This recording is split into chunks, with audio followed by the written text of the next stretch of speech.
When's the last time I've been on here? I can't even remember. I can't even remember when the last time it was when I sat behind this microphone and recorded. Well, I take that back, actually. I do remember it was actually a couple weeks ago, and my whole entire video completely failed on me. I was going to talk about the disaster that was the Phoenix Suns, but it completely went to crap, and I just had absolutely zero desire to re-record that. So I do remember, so I did lie there. That actually just popped up in my head. I do remember. But other than that, folks, it's been probably about a good month, I think, since I've recorded an episode here, which I think is probably the longest I've gone. Maybe you might be wondering why I haven't been uploading. Maybe it might feel foreign to you seeing a video come across your YouTube subscription box or on your timeline or whatever on YouTube. But even though it's been a month, thank you to you all that still have tuned in to this episode, man. It's good to be back behind this and talk about what I'm going to talk about. And hopefully throughout this past month, you guys have been pretty good. You've had a good month. I hope so. We're finally in the prime of summer. I cannot wait till the 4th of July. And we all know football season's coming right around the corner, which is primarily what we're going to be talking about. And what I'm going to give a little heads up on, if you're not a Steeler fan, this episode probably isn't really too much for you. But I want to really, I know I'm about maybe 3 days late to the party here, but I want to talk about the retirement of Stephon Tuitt and really how this impacts the Steelers moving forward. But before I do that, after I kind of talk about that and, really maybe what could the Steelers do to replace him at this point in time in the offseason, I will kind of go a little bit into the Pirates. I kind of want to talk just quickly about them really playing the kids, the young guys, which is really nice to see and fun to see as a fan. But when it comes to the landscape of the NFL right now, really after free agency settled down and after the draft, we've kind of gone through rookie mini camps. There's still plenty of names on the free agent market right now. There's tons of them. And actually, before I go in to any type of Steeler talk, let me go over them. OBJ still out there, though he tore his ACL. He probably won't be able to play till the end of the year. But he's still out there. Trey Flowers, who was released from Detroit. J.C. Treader, a very solid center that Cleveland released. Julio Jones at age 33, I don't really know. There's going to be somebody out there that maybe gets an injury in camp that brings him in. I don't really know where he would fit at this age of his career. He's easily a Hall of Famer. He's easily been either the best or second best wide receiver of the 2010s. No questions asked. Aside from this man, Antonio Brown, he's still a free agent. Rob Gronkowski, still debating if he wants to play or not. Eric Fisher, he's still out there. Tackle, Justin Houston's still out there, though, again, he's past his time. We got Sheldon Richardson, Dwayne Brown, the tackle, still out there. Will Fuller, Landon Collins, Cole Beasley, Emmanuel Sanders, Chris Harris Jr., Jason Peters, Eric Flowers, Anthony Barr, Larry Ogunjobi, who wanted a big contract. I believe he failed a physical. I might be wrong. But there's other notable names. Donta Hightower still out there. Janoris Jenkins, Linval Joseph, Jason McCourty, Joe Hayden still out there. There's still names out there of guys that can bring at least some type of skill set to your team that might be able to bring some type of, if you're looking for depth, if you're looking for some type of Band-Aid or a replacement of some sorts, whatever it may be. But The NFL has been cut and dry. This Deshaun Watson stuff still going on. It's an absolute headache, and honestly, I think embarrassing for the league. I don't know when a suspension's coming out. To be quite honest with you, the fact that 24th woman is coming out on Monday, or whatever it is, to state her claims or whatnot, it's a complete crap show. It really is. And if you're a Browns fan, I'm sorry to say it, but an embarrassment will always be an embarrassment, and that's the Browns franchise. I'm sorry to say it. You can sit here and say you beat us in a playoff game, great. That's your Super Bowl. Congratulations. You finally won a playoff game since 2003. Congrats. It's been since 2018 where we've been hearing Super Bowl, Super Bowl, Super Bowl, Super Bowl, Super Bowl, and you've had absolutely nothing to show for it. So, the Deshaun Watson stuff is absolutely just annoying. I don't know when the NFL is actually going to step in and do something. You saw the stuff with the Trevor Bauer stuff with MLB. The fact that case isn't going to be settled for a while. They decided to suspend him just for 2 seasons, and everything that he's gotten into, he's a freaking nuthead anyway. But nonetheless, it's really kind of been rookie mini camps, voluntary OTAs, things of that nature that's been going on in the NFL. Really nothing too crazy. We've had some retirements. Really just kind of a few retirements. But speaking of retirement, I'm going to jump into Stephon Tuitt's retirement here. What do the Steelers do now with Stephon Tuitt retiring? Okay, Stephon Tuitt did not play last season because his brother died in a tragic hit and run. I believe his brother was doing something outside on the sidewalk or something like that. Correct me if I'm wrong. I don't know if he was loading up some type of truck. I don't know. Somebody hit him, I think, and it killed the guy. And when you're not even sports, when you're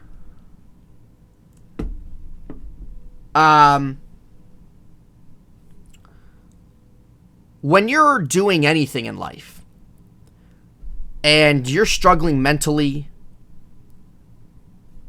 you're having mental health problems, maybe something tragic, some type of form of trauma, depression, really anything that is that's in a negative way mentally to you, it's so hard to do and accomplish certain things. So in this case for Stephon Tuitt, somebody who's playing football, with all this going on in his life, like, that stuff takes such a toll on you. And everybody handles things differently. Everybody goes about different ways when it comes to stuff like that, when it comes to their mentals, everything of that nature. I, for one, am somebody where if I am struggling mentally, I can't get certain things done. Whatever task is asked for me, if it's at work, things like that, I'm hindered. And in this case, it seems like with Stephon Tuitt, I mean, clearly him not being able to play last year, when you're battling with something like that and you're not there, like, you're not able to play. You can't. You don't have that drive, you don't have that passion, you don't have that motivation, and plus your mental health, your well-being, your family obviously comes number one over anything and anything else. Over work, over your job, over your boss, it doesn't matter. So Stephon Tuitt did not play last year because of that, which is completely understandable. And he had to do what was best for him, what was best for his family at that point in time. Going in this offseason, it was up in the air if he was going to come back. We're hearing reports that there's a lot of positive signs of his return. Teammates have talked to him. Well, anyway, it was announced, what is today? Saturday, Friday, Thursday. I think it was Wednesday or Thursday. No. I think it was Wednesday. It was announced that Tuitt was retiring. And he got drafted in 2014, the second round out of Notre Dame. And each year he progressively got better, but he was such a staple of that defensive line for them over those years. And even 2019, 2020, he was such a big part of that. And he really blossomed into his own. So him not coming back, him retiring after 8 seasons in the league, 9 seasons, however long it was, I believe 8 seasons. He's got to do what's best for him, what he wants to do. What does Stephon Tuitt want to do? Him not wanting to play football anymore, it's his life, man. That's his decision. Sure, as a Steeler fan, he could be like, man, that's disappointing. I would have loved to see him back out there. But all the best. All the best to him. He had a great career, earned a lot of money. He was, like I said, a big staple part of that defensive line over the years with Cam Hayward, Javon Hargrave, who obviously moved on to the Eagles a couple years ago.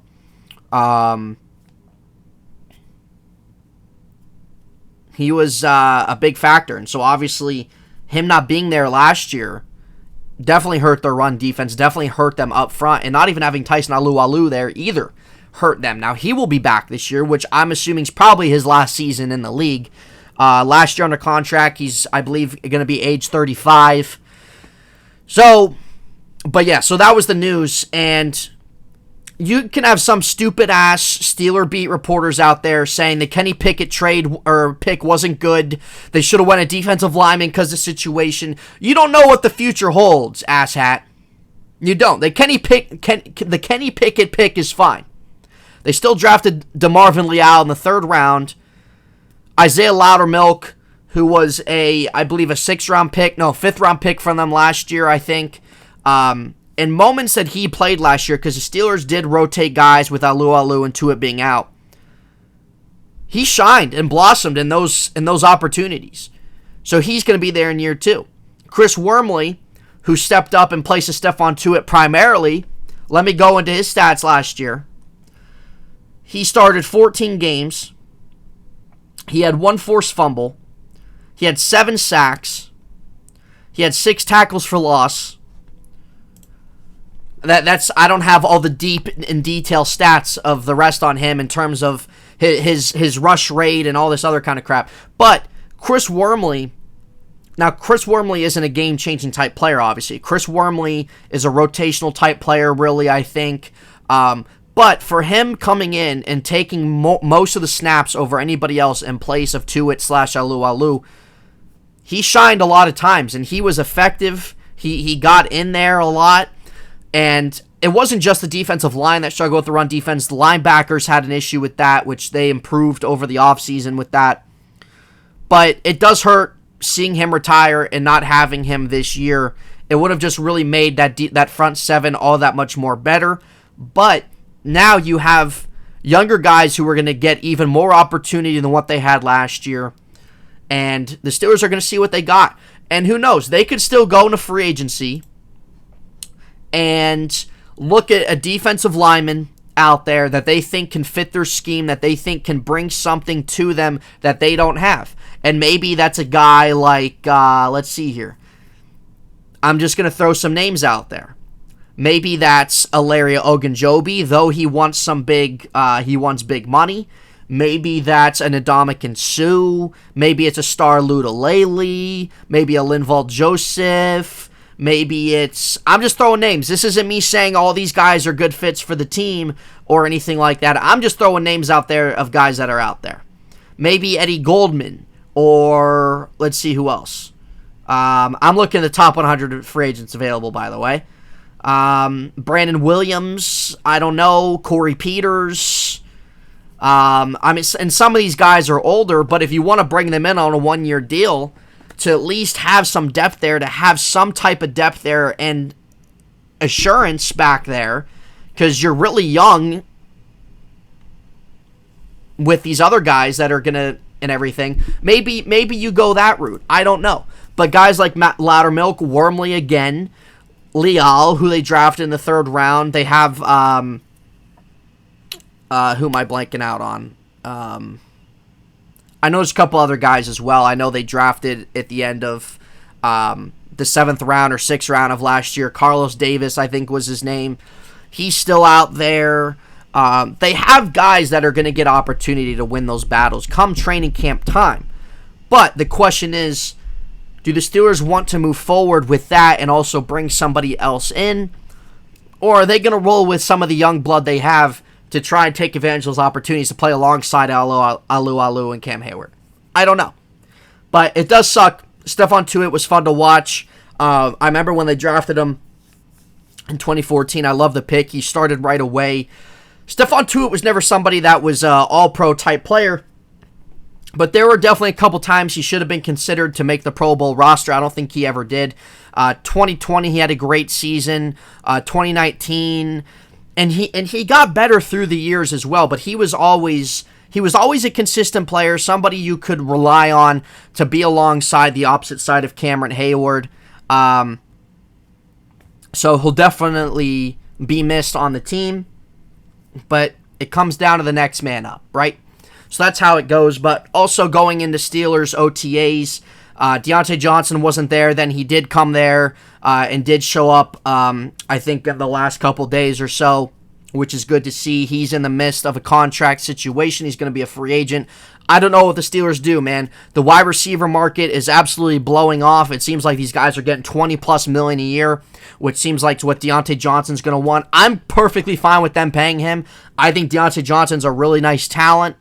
But at the same time, the Steelers are very good at finding their wide receivers. And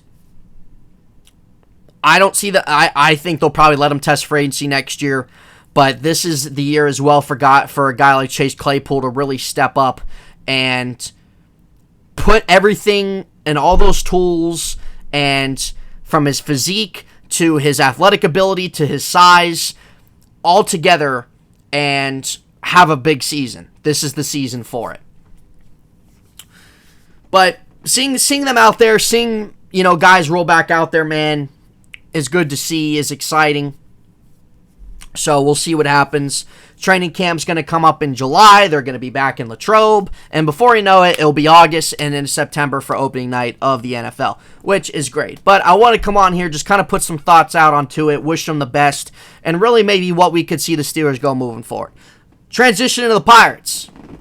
I know us Pittsburgh Pirate fans, man, it's the hardest thing, one of the very hardest things in the world to be a fan of the Pirates. Somebody like me who does follow them, maybe more so than other people, I follow them a lot strictly because of their farm system, of, guys that can be coming up this year, next year. It seems like, and really, when Ben Cherington, the new general manager, came in 2020, you got to give him a lot of credit. He's always had a knack. When he was with Boston, when he was with Toronto, he's always had a knack for scouting talent, for developing talent, and he's done a great job in the sense of trades he's made, of bringing talent back, of making the Pirates minor league system a top 3 in the league, and that's what you want. Obviously, the issues with the owner, and is there actually going to be money spent in the offseason to acquire guys to add on to the roster and these upcoming young prospects you have, right? But with the Pirates right now, they came off a very surprising sweep of the Dodgers in LA. Lost yesterday to the Diamondbacks. They're playing Diamondbacks now. Roansy Contreras, one of their top prospects, is pitching. He's been absolutely lights out and very impressive so far in his campaign, his rookie campaign. But it's nice to see with them playing these young guys, right? Cal Mitchell, he was in outfield, AAA. They brought him up, I think, maybe a week and a half ago. I think longer than that. I think maybe a couple weeks ago, a week and a half ago, they brought him up. Jack Sawinski's been up for about a month or so. Another outfielder, young outfielder, who they got, I believe, in the Joe Musgrove trade with the Padres, or the Adam Frazier trade, maybe. I can't remember. One of the two. And then, like I said, Contreras is up. Rodolfo Castro, who you saw some of him last year, but he was up as well. He was hitting well in AAA. Tucupita Marcano, who they got, who was kind of the headlining name out of the Adam Frazier trade, has been getting a lot of playing time. He's been getting on base. He's been hitting the ball well. Play short, play second. He can play a little bit of outfield. He's been getting some playing time. So it's good to see that these guys are getting playing time, right? Michael Chavis at first base, who they acquired last year, had a nice year with the Red Sox in 19. He's been having a pretty nice year so far for the Pirates. And he can definitely be a guy that he's definitely making a case for being a part of the future of this team. 100%. 100%. Obviously got Reynolds. He needs to be getting it going more. Brian Hayes having a nice year.